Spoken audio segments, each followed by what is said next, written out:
Good morning everyone, and welcome to our first video editorial. So if you don't know us already, we are Serenity Design and we're a design agency based in London.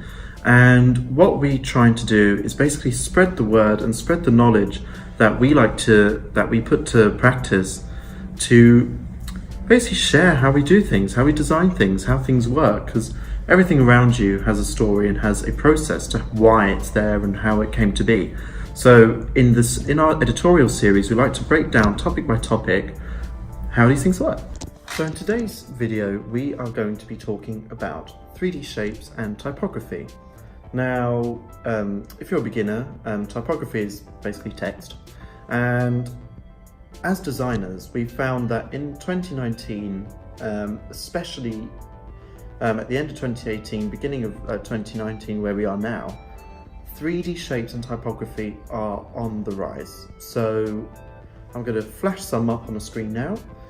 Basically what I mean is text and shapes that are 3D in nature being used in design. So that could be in posters, that could be in various different online campaigns, and the trend at the moment is 3D. Now, why is that, you may ask? Now, in the last few years, or in the last 10 years definitely, we've had a huge shift in the design world. So from 2000, you could say, to 2010, the world was dominated by skeuomorphic design. So what is skeuomorphic design? Here's a definition somewhere.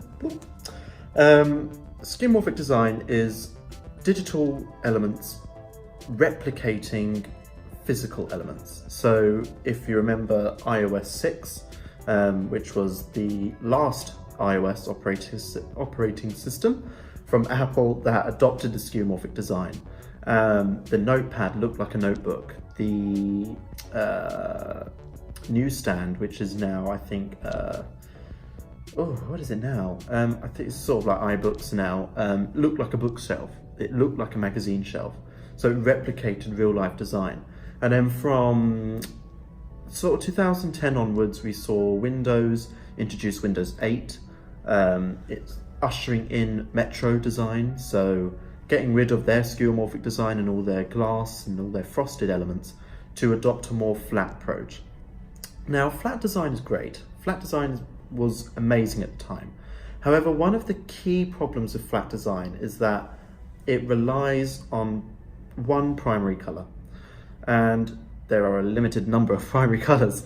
So as years go by, the design of Metro just seems to look a bit reiterated, a bit rehashed, a bit reused, and it doesn't entice people.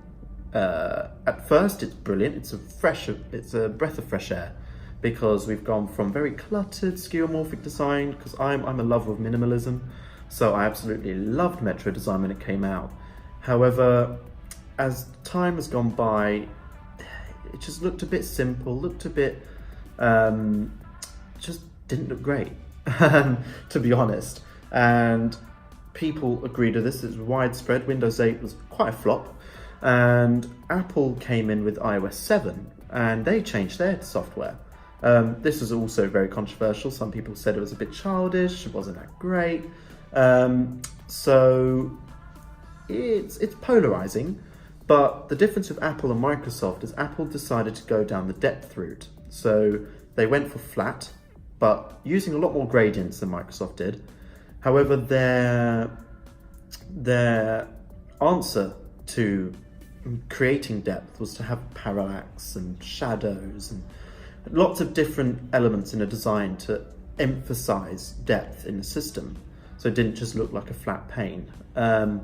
And as time's gone by, that's been refined, and now it's starting to spread more into just design itself. So text is now having shadows to sort of define the layers of lettering or shapes on a page. I mean, now that is also now starting to refine to become what we have today. So we've got 3D sort of fluid looking elements, and that's what we're going to be talking about next week. In more detail, so fluid elements, things that look like they're sort of flowing, 3D shadowing, sort of metallic looking elements, and it's really starting to come together now. And in 2019, we're going to see this explode. So 3D text is not new. We can have 3D text for a very long time. It evolved from like the simple word art in the early 2000s, and then sort of evolving a bit more complex. And you've been able to do 3D text in Photoshop for many, many years. However, it's now becoming a lot more widespread and a lot more technical. Like, it looks like real life. It emphasizes something real. So I'm going to flash it onto the screen now. Like a word that looks like it's been made out of candy, a word that looks like it's been made from straws. Like it's sort of mixing a bit of skeuomorphic design, but keeping it fresh, keeping it real, keeping it modern. And this is something that's really coming into force in 2019. So that's it for today. This is just an introduction to our video editorials. It's the first time we've ever done something like this. So comment down below what you liked, what you disliked.